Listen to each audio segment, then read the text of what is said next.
Hello everyone, good morning, good afternoon, good evening. Depending on where you're watching us from, you're welcome back to BMS channel.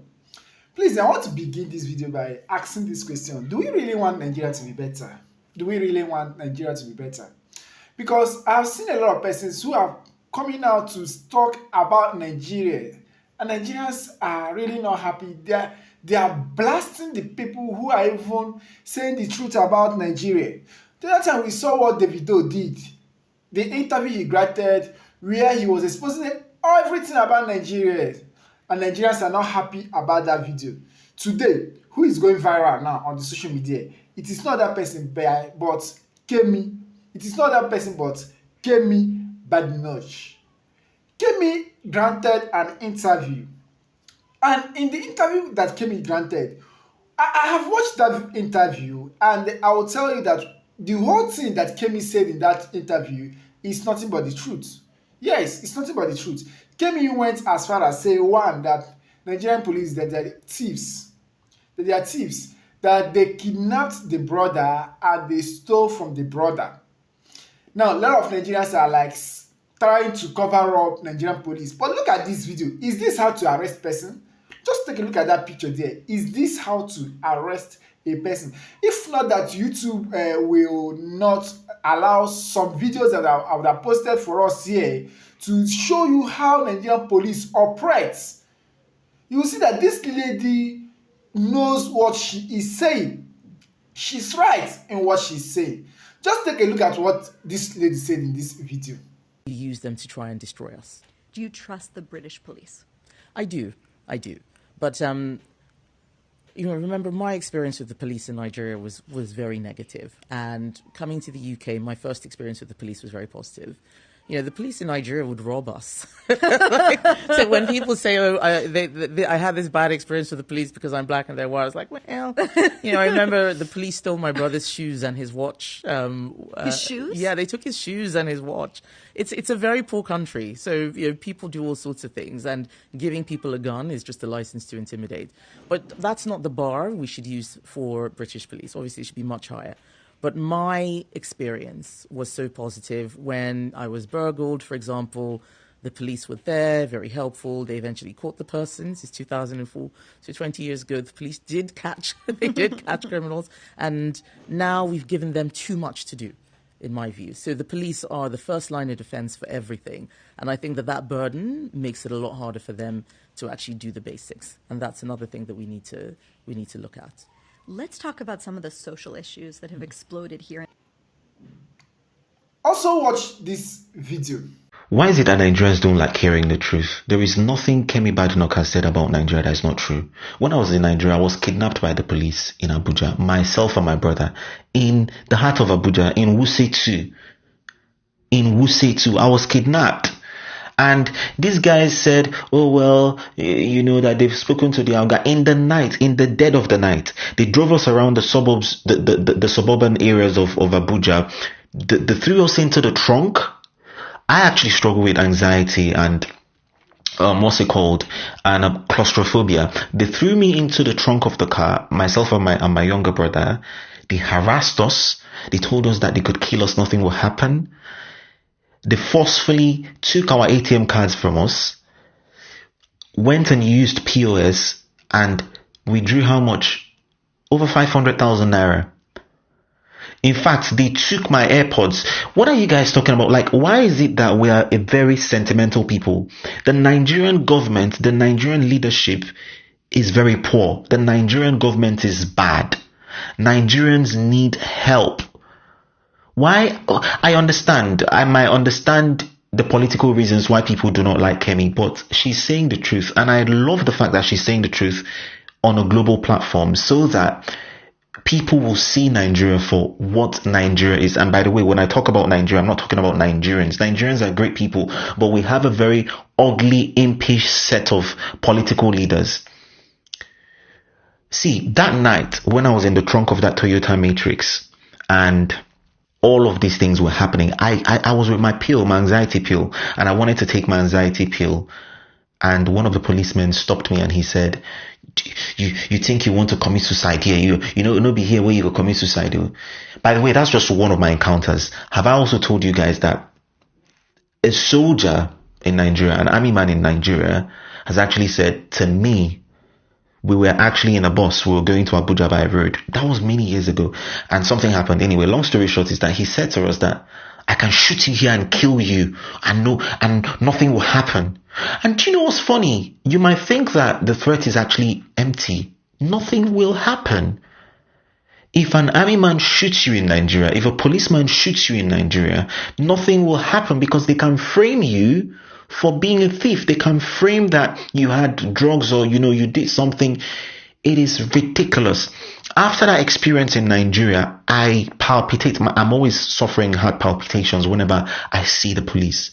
Because the police in Nigeria can the police in Nigeria can bully you just because you look good. How did you get the money to buy this phone? They've carried my friend. They've arrested my friend, who's a music producer, because he had a laptop. What do you mean by you're a music producer? What's that? The police in Nigeria are one of the most uneducated in the world. Like, a policeman in Nigeria is asking my brother to bring the certificate that he received to have Binance on his phone, to do cryptocurrency, that he's meant to have a permit. These guys are so daft. And then when you talk about it, Nigerians are saying, oh, you are demarketing Nigeria. But Nigeria is already in shambles. At what point are you guys going to talk about the wars in Nigeria without you guys trying to manipulate other people? Nigeria is in shambles. In Nigeria, I feared the security agencies more than I feared thieves and kidnappers. Because at least I know that the thieves and kidnappers, they are real. That's what they are. But there is no need parading yourself in police uniform, but then you do just the exact thing thieves and kidnappers will do to me. I'm talking about my experience. So when you hear some Nigerians abroad say stuff like, I can never live in Nigeria, or da da da da da, it's not because we don't love Nigerians. It's not because we don't love Nigeria. Sadly, the things that we've seen in Nigeria, we don't want to. That night that I was in the trunk of the Toyota Matrix, I decided that I will not raise my children in Nigeria. Because when I called my dad and I told my dad, this is what happened, my dad began to cry. My father, who's 60 plus, began to cry. He was sobbing like a child. He was like, so this is how I would have just lost you. Da, da, da, da, da. He was crying. And then in that moment, I'm like, wait a minute. If I don't leave this country, this is what I'll have to face with my child. In Nigeria, you can be arrested because you have tattoos, because you have dreadlocks, just because you look good. And it is absolutely insane. It's gutting. And I don't understand the Nigerian people who want to keep on defending Nigeria.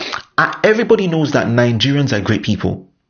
Nigerians are good people. Nigerians are great people. But the Nigerian government are not good people. That my younger brother had the EFCC come into his compound where he lives. Do you know how they got into the compound? They broke the CCTV cameras. It's a financial security agency. Is breaking the CCTV cameras, slapping people unwarrantedly, beating people up. And then at the end of the day, they just go. And they came in with masks. Oh, for God's sake. Nigeria is a real crime zone. Nigeria is a crime zone. So when people who are abroad, we don't know what Kemi Badenoch has actually seen. She's just telling us bits and pieces here. We don't know the fullness of the things that she experienced in Nigeria. So let her talk. If the government is very embarrassed about what's happening and what people are saying, then fix up. The Nigerian government should fix up. Just fix up and everybody will be fine. Simple. I love Nigeria. I love the Nigerian people. But one thing I have grown to accept is that my love for my life is not less than my love for Nigeria. So as much as I love Nigeria, I can have a long distance relationship with Nigeria as a state. With Nigerians, I absolutely love Nigerians. I think that we are one of the most phenomenal people in the world.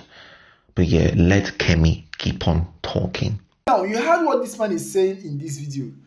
That is also telling you that Kemi is right in what she is saying. So I don't know why Nigerians Is it that we don't want this nation to work or what? She also went as far as calling out Nigerian politicians, and Nigerians are not happy over this. Nigeria, which way? Which way do we go from here? Do we really love this our father's land? Do we really love Nigeria? Do we want Nigeria to grow? Or do we want politicians to keep on messing up with this nation? Let's hear your view on the comment section. Remember, if this is your first time of watching our channel, please feel free to subscribe to our channel, like our videos, share our videos, and please don't forget to turn on the notification bell in order to be getting our updates. We'll see you again, guys, in our subsequent videos. Thumbs up, everyone. Good morning. I miss my dad. He taught me the most important lesson of all. Never be afraid to do the right thing.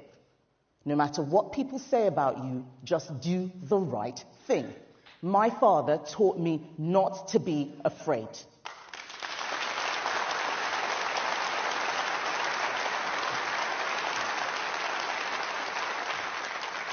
I was born here, but I grew up in a place where fear was everywhere. You cannot understand it unless you've lived it. Triple checking that all the doors and windows are locked, waking up in the night at every sound, listening as you hear your neighbors scream as they are being burgled and beaten, and wondering if your home will be next. When you've experienced that kind of fear, you're not worried about being attacked on Twitter.